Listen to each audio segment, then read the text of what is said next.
For my vlog posts this week, I'm going to be working on some make ahead meal mixes, and today we'll be doing some pancake mix with no special ingredients. And I thought this would be helpful, especially during the holidays, because a lot of times it's really hard when you're scrambling around with busy schedules to find time to make healthy meals, and then before you know it, it's lunchtime and there's nothing to eat.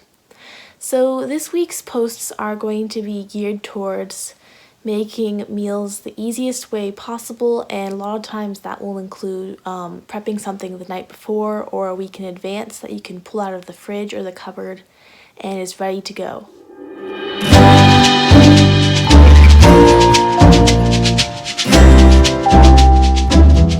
This is the part of the video where you get to watch me pour over the cookbooks and alter it to fit my vlog posts.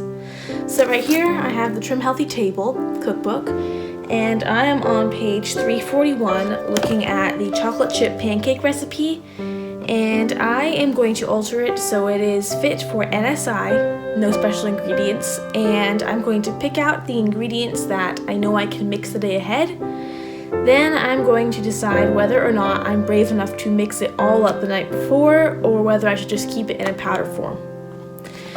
So, the ingredients are as follows: an egg, baking blend, which will change for NSI, a teaspoon of super sweet blend, will change that as well, almond milk, baking powder, vanilla, coconut oil, chocolate chips I'm just going to omit because I don't have any, and really I think it's just good with plain butter.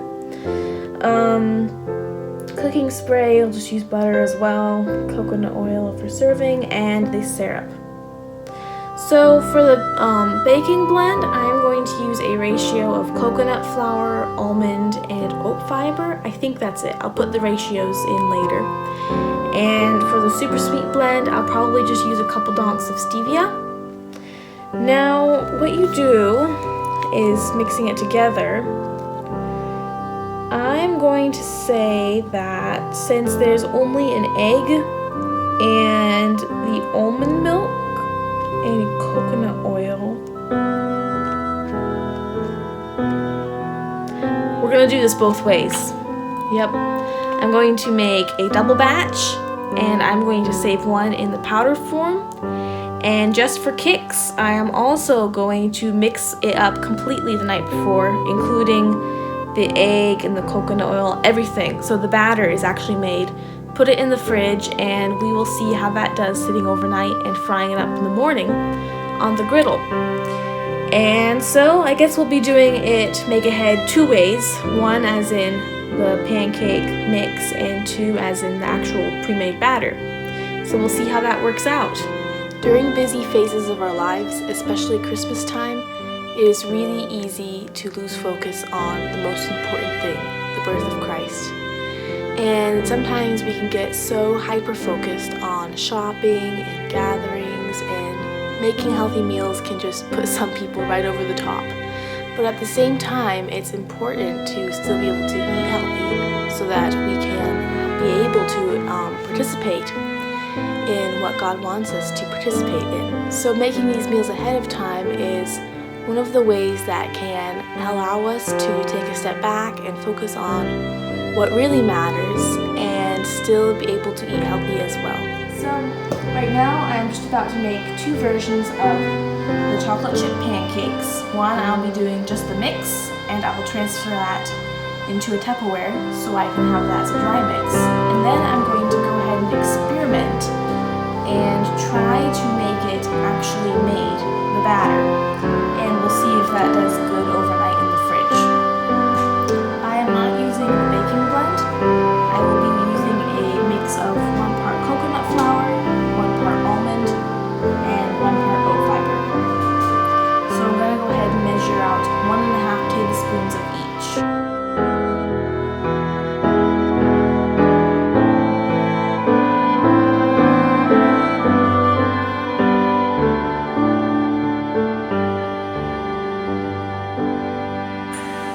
And give that a little stir.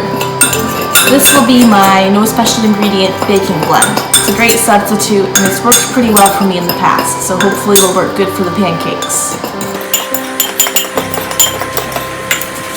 And then instead of the super sweet blend, I'm going to use pure stevia extract, a little more economical. I'm just going to do a donk since I'm going to be having syrup on it anyway. Don't want to make it too sweet.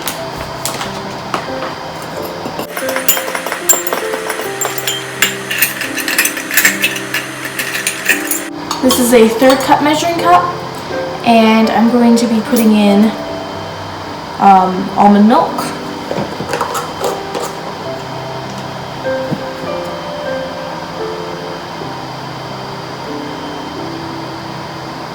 But before I add the milk, I'm going to go ahead and add in the baking powder just so I can mix that in with the flour to prevent any aftertaste. And it calls for a 1/2 teaspoon.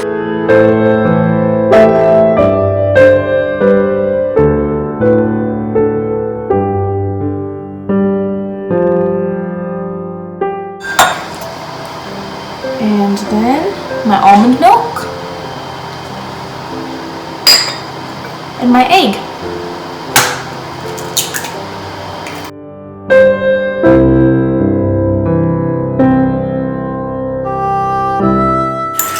The last ingredient is going to be 2 teaspoons of melted coconut oil. So I'm going to go ahead and melt that on the stovetop, and I'll be right back.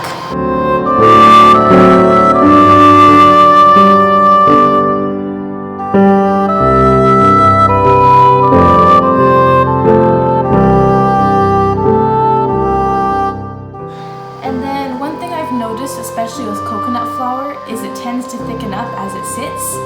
So because I'm going to be trying to keep this in the fridge overnight, I'm going to add a little bit extra almond milk so that as the coconut flour thickens up the mixture, it won't turn into like a sponge cake.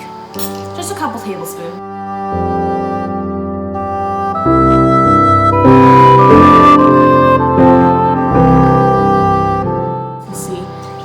Very thin batter.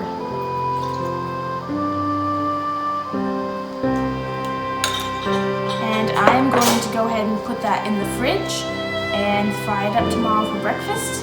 And in the next segment of the video, I will be showing you how to do a dry mix. So this is for if you want to add in the almond milk and coconut oil in afterwards, and your egg as well. So you just have the baking blend, the baking powder, stevia, salt. And then you can go ahead and grab that and add your egg and milk in.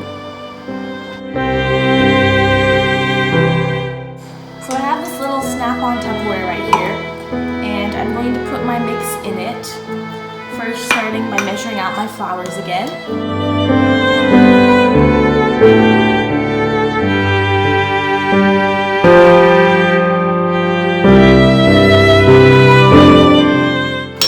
Next, I will add my baking powder.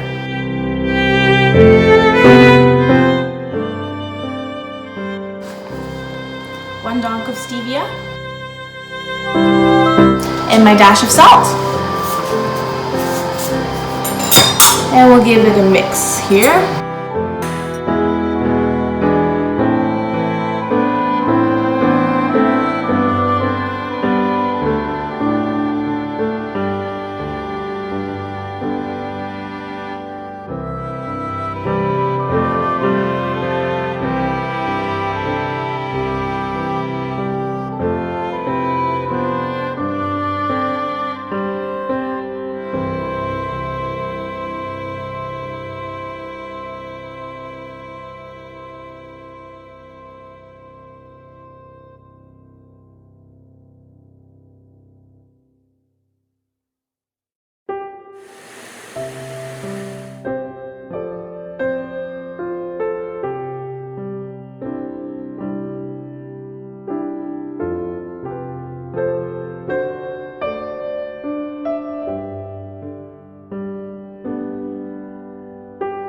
The no special ingredient pancakes were amazing. I actually think they were one of the best pancakes I've ever had, including normal pancakes, which is saying something. They were fluffy and had a delicious almond flavor. Definitely one of the things that I will wake up to in the morning and look forward to eating. The jam, I think I enjoyed more than the syrup. The syrup was really good. I did end up adding a lot of extra water and some more sweetener at the end. But I do think I enjoyed them with the addition of the jam as well. It tasted so good with that strawberry flavor, and it complemented the almond really well. As far as keeping them in the fridge overnight, that went fabulously. Those were the ones that you just saw me cooking up. And the texture was perfect. I didn't need to add any more liquid to the batter. It was good just like it was, and cooked up fine and tasted even better, I think, than the last ones I had. And I have more mix waiting for me in case I get. So something you could do if you're wanting to make a bunch of these at once and keep them in the refrigerator is buy one of those squirt bottles from the store or something similar to that, and make up a huge batch of this and then just keep it in that container so that you could get it out whenever you wanted to and not have to worry even about the mixes. You wouldn't even have to add in liquid ingredients. You could just heat up your pan and squirt it into it. So if you're looking for something super simple, that would be a fabulous idea.